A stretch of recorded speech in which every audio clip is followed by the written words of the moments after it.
All right, Brian, you want to start us off? All right, we're here at a home designed by the architect Paul Westoff. I'm looking at my cheat sheet because you may not know, we're architecture brokers. We help people buy and sell architecture. We don't just do home tours. We want you to come to us to buy this house. There's our call to action. But to add to that, this is our first time seeing the house, and so cheat sheet notes. None of this is rehearsed. We're basically doing this almost real time. Exactly. So we're at 6944 Crest Road in Rancho Palos Verdes. This is a 4-bedroom, 3-bath house, 2,600 square feet, listed by Compass at $2,799,000. And again, it's designed by Paul Westoff, built in 1965. All right, let's throw that away and then show Let's check it out. the special people all the cool things about this house. All right, let's do it. Well, I mean, you see a lot of them from right here, you know. I'm going to back down. This hardscape is wonderful, bringing you into the home, but immediately you get the stacked bond of the masonry fireplace together with a decorative motif, blocks turned on their side to make this kind of stacked vertical sculptural element, the Neutra font, the vertical grain siding, the exposed posts and beams. It's sort of all right here. Yeah, and if you look at it in terms of just geometry, this path of travel here brings you up and you're looking up at the chimney, so it's got this nice little linear pathway. Then it makes you meander into the home, so you're constantly have to be aware of your surroundings and you're looking at things. It sets it up for you in a really special way.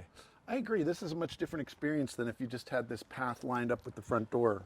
Yeah, exactly. So it makes it more special. But it makes it is more special, the right way you'd say absolutely. it.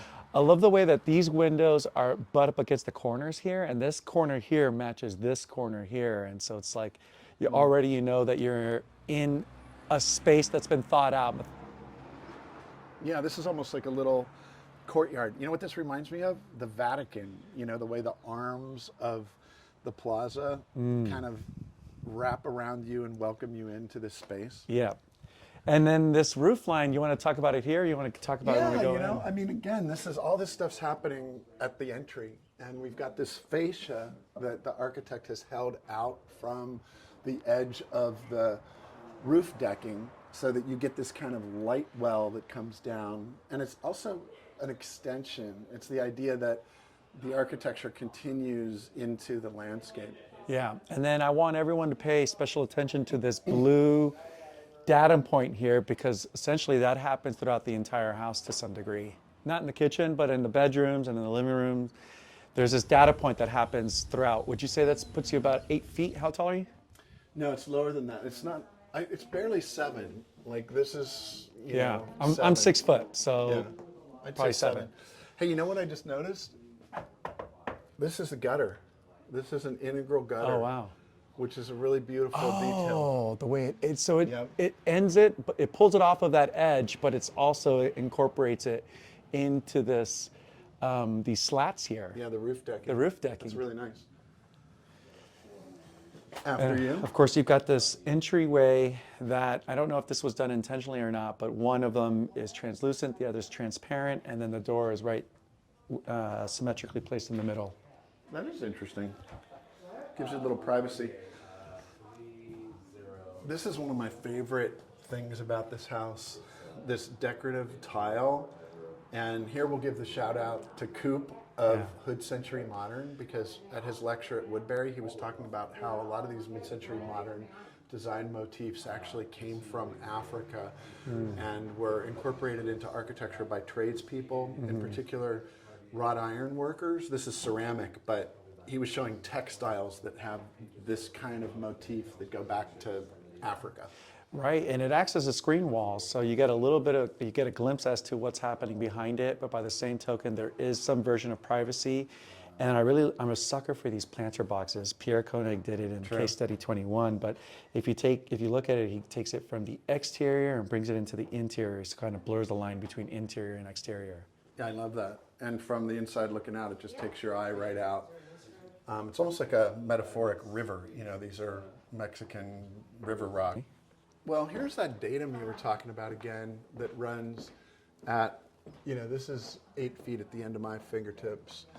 And this is a shade pocket, and so it hides the track for draperies that once ran behind this valance, but it's also a datum that you pointed out runs throughout the entire home at that height, which really adds this kind of subliminal excitement. Right, and in some architecture. places it becomes very useful. There's light fixtures embedded within them, so it's not just about the track, but it's also about the light fixture that's in it. So it makes it a nice space to put things in and kind of hide them. So in here, you know, you've got this beautiful translucent stain on the decking. Nobody's painted this white like we see in so many houses where they just come in and blow the entire house white. They did paint the vertical siding in here. I bet that's vertical grain fir under there. But you again perceive the language of the architecture running consistently throughout. And what you're going to see, which is very common in a lot of these modern century homes, is you're always getting a glimpse to the exterior. There's always some dialogue between interior and exterior. And so here, you walk in and you see the pool, and it just already makes you feel serene. You're in a different place. You're not outside any longer. You're in someone's home. That's true. It makes it feel much bigger than it is. Mm-hmm. And then you mentioned the Clerestory windows. That's a common theme throughout the house, but these Clerestory windows are just remarkable. Let's take a look at this fireplace from the inside. So here we've got this stacked bond again, instead of a running bond where the block would be offset. These are stacked vertically and horizontally, so they make kind of a grid. And then here's this playful move again where these are blocks turned on the side and then saw cut to produce this horizontal sculptural element that is in kind of dialogue with the one at the entry that's a vertical sculptural element. And got this big, beautiful wood-burning fireplace raised up off the ground so that when you're sitting in the living room here on the sofa, for example, the fireplace is really at eye level. And also, if you look, the cantilever looks like it's about 2 bricks worth or 2 blocks worth off. And I love that just because it's adding an extra layer of, like, how would you put that together? Like, you know, in terms of building it. Right, yeah, because it's literally concrete block floating 6 inches above the floor. Mm-hmm. Should we go through and continue? Yeah, let's go back into, I don't know if we want to go outside and look back or if we want to go I think let's go through, since there's some people out there now, we'll go through. How about the primary? Let's do the primary. Okay.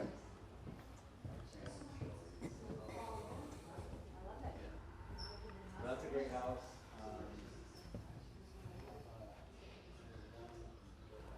It's funny, I feel like this is actually noteworthy. This is Mad Men right here. You know, this is a 1960s walk-in closet that now, you know, for our current lifestyle, people would be like, my kids couldn't use this closet, you know? You got to have his and her giant, you know, walk-in closets. But this is vintage cabinetry. You got the shoe rack built in. And I just love it. You know, it kind of creates a mood or a tone that is, you know, runs throughout the house. Right. What do you think would have been here? You think some sliding doors here? I wonder. Originally? Because Yeah, it does look feel like it's set up for doors, maybe. Yeah. So if you walked in, you'd maybe have doors that look like the same siding that's on the entry. Because if you actually look at the entry again, and I'll show B-roll of it, those doors do open up at the front. Do you want to take a quick look at them just quickly? Or? Yeah. So just to put it in comparison. Oh, yeah. Actually, that's a really good point. Yeah. I hadn't even seen these. These totally disappeared. And There we go. So I bet that's what that was. I bet you they were like that in the primary as well. So you've got the old-fashioned touch latch and these knife hinges which just disappear. And I mean, I literally did not know there was a closet here until you pointed it out. That's the point, right? Yeah. To keep these kind of hidden and embedded in the cabinetry. Thank you for that. That's really nice. I bet that was the same in the There's more closet. here too. Yeah. So it's kind of I missed those as well. plenty of storage all around. Yeah. Not for today's time, probably, but Yeah. back then it was plenty. I mean, let's look at the bedroom. This is a really wonderful headboard and side table combination piece of furniture. It's, I think, really built in. I'm wondering if the architect designed that, but whatever it is, it's really compatible with the design of this architecture. It almost feels integral. And again, you've got the Dannon point same size window, bay windows it looks like. So if you were specifying windows, you would just say, we're going to use this window structure throughout the house, and it was easier to specify for, because I've been working on drawings, and I remember specifying doors and windows, and every time a window size was different, you'd have to like, Cost goes up. and the cost goes up. Yeah. But again, you've got these Clerestory windows here, which is really nice. And actually, this kind of mimics the living room because they're clear here and solid on this side, and the living room does that as well. So it's like this translucent, solid, transparent thing that's happening. Right, like that one's translucent because it's looking at the two-story home next door. This one's transparent because it's looking out at the banana palm and the vegetation, but it's the same language. It's like the big ridge beam.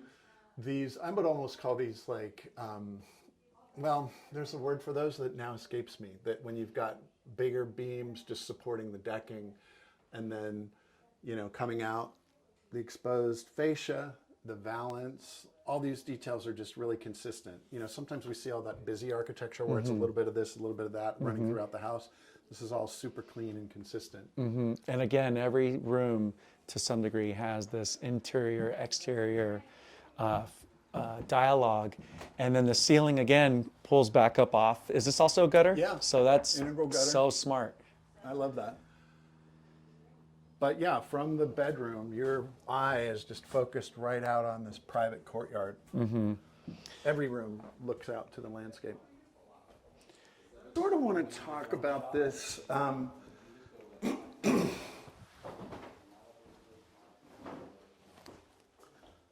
mean, I'm not a big fan of the floor, but I think it's not a bad choice. It's marmoleum that looks like it has some kind of coating on it, and so I think it's not an original finish, but this is an original configuration, and that's what I wanted to kind of talk about, is the fact that you've got this sunken tub, which is a total 1960s move. And hey, our favorite term, compression and release. Compression and release. Yeah. Like this is barely 6'8", Yeah. And so you've got this kind of compression that then when we go back out into the public spaces is relieved. Right, and again, there are some decorative features in the ceiling that are being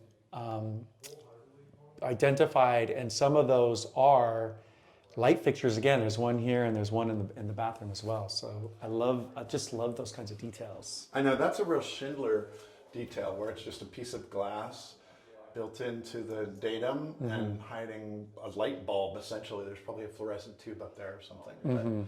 But I love that. Right, so we've got the closet, you walk in, closet, bathroom, and then you've got the bedroom in the back there. Yeah. And then I think we should talk about the kitchen. The fact that we've got this open kitchen, plenty of counter space for cooking, what appear to be original cabinets, and then you've got this connection to the public space. So yeah, I love the fact that the original cabinets have been preserved. Looks like you've got a new quartz countertop, but the connection to the dining area and living room and pool from this sort of open floor plan, it's better than some of the stuff that we see today where everything is just one big room, because the living room's actually over there. So this is kind of a family room. There is a guest bedroom, and then the secondary bedrooms down this wing. So you've got some differentiation of space within an open floor plan. I was trying to figure out the floor plan. I don't know. I don't think it's symmetrical in any way. So I think there's probably wings throughout this floor plan. I'd love to see, actually, we should try to look for it, but we'll see what that looks See if like. we can find the floor plan. I've never seen, have you ever seen a kitchen sink in the island like this, where somebody's passing by while you're doing dishes? That is kind of interesting, right? It creates kind of a walkway. Yeah. I think that someone else might have pulled the whole thing back to the wall, and maybe had cabinetry, but it's an interesting move because it does create kind of a hallway back here. It does take away some cabinet space, but in some ways it makes the space feel more dynamic. Yeah. And so you're able to have visual connection to everybody as you're walking by. I like it. Yeah, me too. So we'll walk through. This is a really lovely courtyard here that heads into the Casita. So which way do you want to go? Do you want to go to this? I'd like to go to these secondary bedrooms, because There are two of them back here. Again, you got your hidden cabinetry that you pointed out. And these bedrooms are symmetrical, so they've got the closet in the middle or the storage space in the middle. And you've got all the language of the post and beam design, the translucent stain on the decking. Here's the translucent glass looking at the neighbor next door, or really not looking at the neighbor. But the thing I love about this, I mean, I have lived in small houses. I do live in a small house, and you know, the people would raise families of 4 or 5, you know, 2 or 3 kids, and a couple typically coming back from World War II. This is the early 60s or mid 60s. And, you know, this bedroom was fine. They probably had 2 people, 2 kids living in this bedroom and 2 kids living in that bedroom. Now it's child abuse if every child doesn't have a giant bedroom with his or her ensuite bathroom, you know, where this was fine in the mid-century. And again, you've got the datum point. It's not as pronounced here, but it is here. But again, you could put on some version of curtains. Yeah, it's functional. I mean, this is a valance hiding the track. In this case, it's new track, so it's not hiding it very well. But I would put lights up here and wash the ceiling. Yeah, that'd be a nice at night. And then again, this outdoor is shared with the primary. So, but again, you still have your outdoor space per bedroom. Yeah, so your eye is always being directed out. The same thing in this other bedroom, which is just kind of a mirror image looking out to the middle courtyard. All the same details. This one has a door, interestingly, which appears to be retrofitted, but I kind of like that. I sort of wish there were a door in that other bedroom. Me too, yeah. But this takes you out to this lovely courtyard shaded by this wonderful mature olive tree. And again, it's kind of like a planter box, like the way like it was on the interior. Yep. Got a little home office here. The thing I like about this is that, you know, they've got a computer screen that you wouldn't really want to look at, a printer, you know, like an office chair. I don't want to see this stuff in my house. I want to, you know, just close the doors, forget about it, go back inside, have a cup of tea and wind down for the evening. This allows you to put your office stuff hidden away and close the doors. I'm trying to get away from the kids. Yep, that's true. I need It some helps quiet. for that too. So now we're kind of circling around this Mud courtyard. room, laundry room.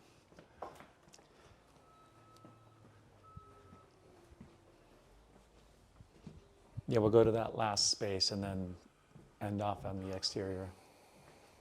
Got these Nelson lamps, which are nice here and in the dining area, back in this family room. And then we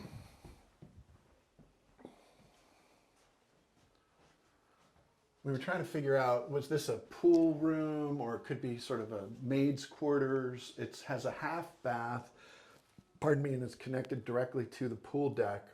Could be used as a guest bedroom. It would be nice to have a door directly to the exterior, because then it would really be a pool room, right? Because you'd come in wet off of the pool, and then you'd come in, shower up, and then... Yeah, unfortunately it doesn't have a shower, but you've got this connection to the pool. And That's what the next owner should do, have some version of an exterior shower here. That'd be fun. yep. Oh, here we got that block again, another kind of block.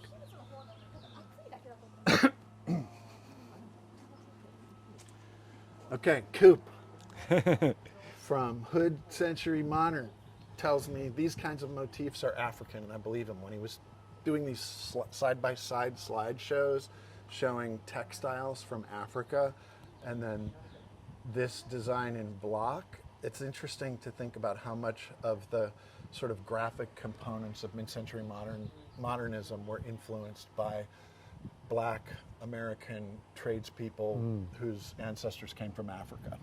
If you think about it too, climate-wise, it does make sense that it would be in a warmer climate, because again, it would allow privacy, some shade, but then the wind to go through for some air circulation. So it's functional in a lot. They're functional in a lot of ways. Yeah, and it's hiding the pool equipment back there. Yeah. So you got this really beautiful pool, views out toward the ocean, and a really sublime experience. I think it's a very consistent, kind of magical piece of mid-century modern architecture. I What agree. else? How do we close it out? What do we ask for? Buy this house today with us. We're ready to write your offer. We're realtors. We're architecture brokers. Don't forget it. You said it.